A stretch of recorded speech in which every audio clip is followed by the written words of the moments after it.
ಒಮ್ಮೆ ಕಾಲದಲ್ಲಿ ಜನರು ಕಂಪ್ಯೂಟರ್ಗಳಲ್ಲಿ ಆಟ ಆಡುತ್ತಿದ್ದಾಗ ಒಂದು ಚಿಕ್ಕ ಕಂಪನಿ ಗೇಮಿಂಗ್ ಗ್ರಾಫಿಕ್ಸ್ ಮಾಡಲು ಚಿಪ್ಗಳನ್ನು ತಯಾರಿಸುತ್ತಿತ್ತು.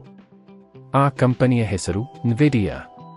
ಆ ಸಮಯದಲ್ಲಿ ಯಾರಿಗೂ ಊಹೆಯೂ ಇರಲಿಲ್ಲ. ಈ ಚಿಕ್ಕ ಕಂಪನಿ ಒಂದು ದಿನ ವಿಶ್ವದ ಅತಿ ಮೌಲ್ಯಯುತ ಟೆಕ್ ದೈತ್ಯಗಳಲ್ಲಿ ಒಂದಾಗುತ್ತದೆ ಎಂದು. ವರ್ಷಗಳು ಕಳೆಯುತ್ತವೆ. ಜಗತ್ತು ಬದಲಾಗುತ್ತದೆ. ಆರ್ಟಿಫಿಷಿಯಲ್ ಇಂಟೆಲಿಜೆನ್ಸ್ ಎಂಬ ಪದ ಪ್ರಪಂಚವನ್ನು ಕದ್ದುಕೊಂಡಿತು.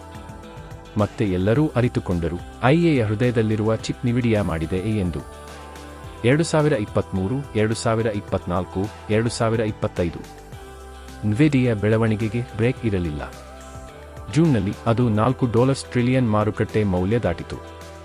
ಆದರೆ ಕೇವಲ 4 ತಿಂಗಳಲ್ಲಿ ಅಕ್ಟೋಬರ್ 29 ರಂದು ಇದು ಐತಿಹಾಸಿಕ $5 ಟ್ರಿಲಿಯನ್ ದಾಟಿತು. ಅಂದರೆ ಕೆಲವು ದೇಶಗಳ ಗಿಡಪ್ಗೂ ಸಮನಾದ ಕಂಪನಿಯ ಮೌಲ್ಯ. ಇದೊಂದು ನಂಬಲಾರದ ಪಯಣ. IA ಡೇಟಾ ಸೆಂಟರ್, ರೋಬೋಟಿಕ್ಸ್ ಮತ್ತು ಸ್ವಯಂಚಾಲಿತ ವಾಹನಗಳ ವಿಶ್ವದಲ್ಲಿ NVIDIA ಚಿಪ್ಗಳು ಇಂದಿನ ಮೆದುಳಿನಂತಿವೆ. ಮತ್ತೆ ನೋಡಿ, ಈ ಏರಿಕೆಯ ಹಿಂದೆ ಜನರ ಕನಸುಗಳು, ಪ್ರಾಮಾಣಿಕ ಹೂಡಿಕೆಗಳು ಮತ್ತು ತಂತ್ರಜ್ಞಾನ ನಂಬಿಕೆ ಇದೆ. ಭಾರತಕ್ಕೂ ಈ ಕಥೆಯಲ್ಲಿ ಪಾತ್ರ ಇದೆ. ಹಲವಾರು ಭಾರತೀಯ ಮ್ಯೂಚುವಲ್ ಫಂಡ್ಗಳು NVIDIA ಷೇರುಗಳಲ್ಲಿ ಹೂಡಿಕೆ ಮಾಡಿವೆ. ಹೀಗಾಗಿ NVIDIA ಬೆಲೆ ಏರಿಕೆಯಿಂದ ಅಲ್ಲಿ ಹೂಡಿಕೆ ಮಾಡಿದ ಭಾರತೀಯ ಹೂಡಿಕೆದಾರರು ಲಾಭ ಕಾಣುತ್ತಿದ್ದಾರೆ. ಅಂತಿಮವಾಗಿ ಹೇಳಬೇಕಾದರೆ, NVIDIA ಯಶಸ್ಸು ಕೇವಲ ಹಣದ ಕತೆ ಅಲ್ಲ.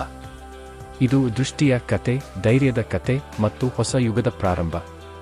ಒಮ್ಮೆ ಒಂದು ಗೇಮಿಂಗ್ ಚಿಪ್ನಿಂದ ಶುರುವಾದ ಕನಸು ಇಂದು ಮಾನವ ಇತಿಹಾಸದ ಅತ್ಯಂತ ದೊಡ್ಡ ತಂತ್ರಜ್ಞಾನ ವಿಜಯದ ರೂಪ ತಾಳಿದೆ. ನೀವು ನಿಮ್ಮ ಕನಸನ್ನು ಚಿಕ್ಕದಾಗಿದೆ ಎಂದು ಅಂದಾಜಿಸಬೇಡಿ.